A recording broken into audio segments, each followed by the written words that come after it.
Radhe everyone, তোমরা সবাই কেমন আছো? আশা করি ভালোই আছো, আমিও ভালো আছি। এটা আমার অনেক দিন পর একটা ব্লগ। এতদিন আমি কোনো ব্লগ ছাড়তে পারিনি অনেক কিছুর মধ্যে, যেমন বোনের এক্সাম তো বলছিলামই। বোনের এক্সামের পর আমি আলিপুরদুয়ার মানে আমাদের কামাখ্যাগুড়ির বাড়িতে এসেছি। এখানে দাদার বিয়েটি অনেক কিছু ছিল যেটা তোমাদের সাথে শেয়ার করা হয়নি। তো আমি অনেক দিন ব্লগ ছাড়িনি বলে মা আমাকে প্রচণ্ড বকছিল, তাই আজকে একটা নতুন ব্লগ দিয়ে তোমাদের সাথে আসলাম। তো এটা হচ্ছে আমাদের কামাখ্যাগুড়ির বাড়ি। দেখো পেছনে আমি ছাদে আছি। এই বাড়িটা আমার মায়ের স্বপ্নের বাড়ি বলতে পারো। এই যে ধুলোবালি ঘাটছে তখন থেকে। ও মা, আর কতক্ষণ? আরে বাবা দাঁড়া না, এগুলো ইসে করতে হবে তো। ওগুলো ডেলাগুলো না ভাঙলে তোর ভালো করে ইসে না করলে তো আমি গাছে দিতে পারবো না। গাছে দিতে গেলে ডেলা থাকলে পরে গাছের ইসেটা শিকড়টা বৃদ্ধি পাবে না। তো তোমার তো শরীর খারাপ হয় এত। একটু শরীর খারাপ হয় হোক, আমি তো কলকাতায় গেলে তখন আর এগুলো করতে পারি না, তখন আমার মনটা খুব খারাপ হয়ে যায়, তোরা জানিস। তারপরেও তোরা আমার সাথে কেমন করিস আমি জানিস, আমি এইসব খুব ভালোবাসি। আর আমার গাছ, আমি সত্যিই গাছ আমি খুব ভালোবাসি। আর গাছ যেখানে আছে সেখানে সঙ্গীতা আছে। তোমরা সবাই শুনলে আমার মা কি বলল। তো এইভাবেই সবসময় আমাদেরকে দমিয়ে রাখে কথা বলে বলে। তো আরেকজন মহারানী এখানে কি করছে দেখো। এই কি করছিস তুই? ও দিব্যি খেলে বেড়ায়, হ্যাঁ, রোজ মার সাথে আসে। এই যে একটা বেড, এই বেডের মধ্যে সব সময় ও আসে, খেলা করে, ঘাস খায়, দিব্যি চলে ওর দিনকাল। আমাদের যদি এরকম থাকতো কত ভালো হতো না বাবা? মা যে এত সকাল সকালে যে ছাদে চলে আসে, তুমি কিছু বলবা না? মার যে শরীরটা ঠিক থাকে না। আরে বাবা, এটা তো ভালো কাজ। শরীর ভালো থাকার জন্যই তো এটা করতে হয়। তুমি তো সেটা বুঝবে না। আমি সেটা বুঝি, কিন্তু এই ধুলোবালি বেশি ঘাটলে তো শ্বাসকষ্ট হয় মার। কিন্তু এটার মধ্যে প্রাণ আছে তো। তোমার মা কি এমনি আছে? এটার মধ্যেই প্রাণ আছে, সেই জন্যই তো আসছে। তুমি একবার করে দেখো। আমি বুঝেছি, তুমি আর মা দুজনেই সেম। আমি কাউকে বুঝিয়ে কোনো লাভ নেই।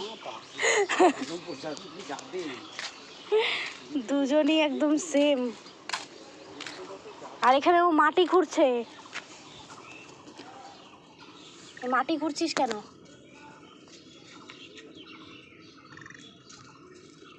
দেখো কিভাবে মাটি খুঁড়ছে।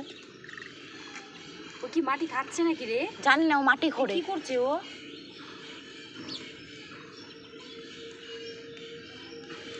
ওই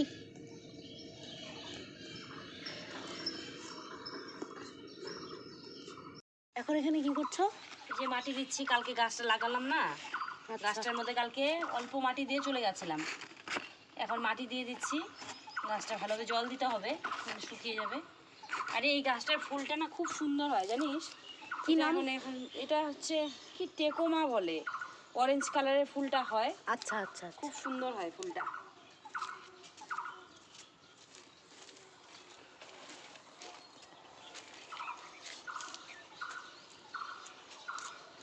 এই হ্যাঙ্গিংগুলো খুব সুন্দর, জানিস, খুব সুন্দর হয়।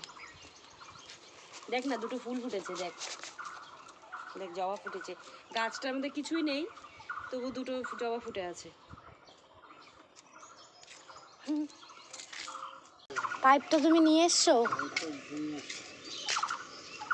এই দেখো বাবা। হ্যাঁ,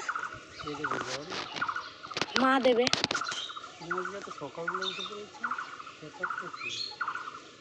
মার সাথে আজকে একটু উঠলাম তোমরা কি করো সেটা দেখানোর জন্য। মা তো সেখানে কিছু করতে পারে না, এই গাছ লাগাতে পারে না। এই দেখো, এই পাইপটা দিয়ে এই পুরো ছাদে জল দেওয়া হবে। নাও, এখান দিয়ে এই সোজাতে, এই সোজা দিয়ে নিয়ে যাবে। এখান দিয়ে এসো, এখান থেকে।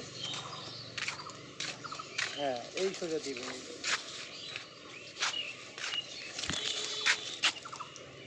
এইখানটাতে আমার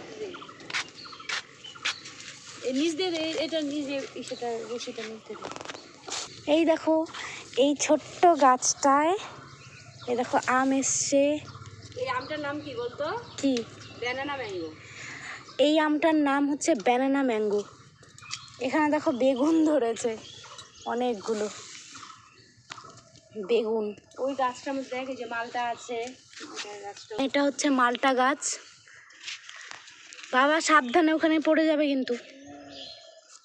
এটাও আম গাছ আরেকটা।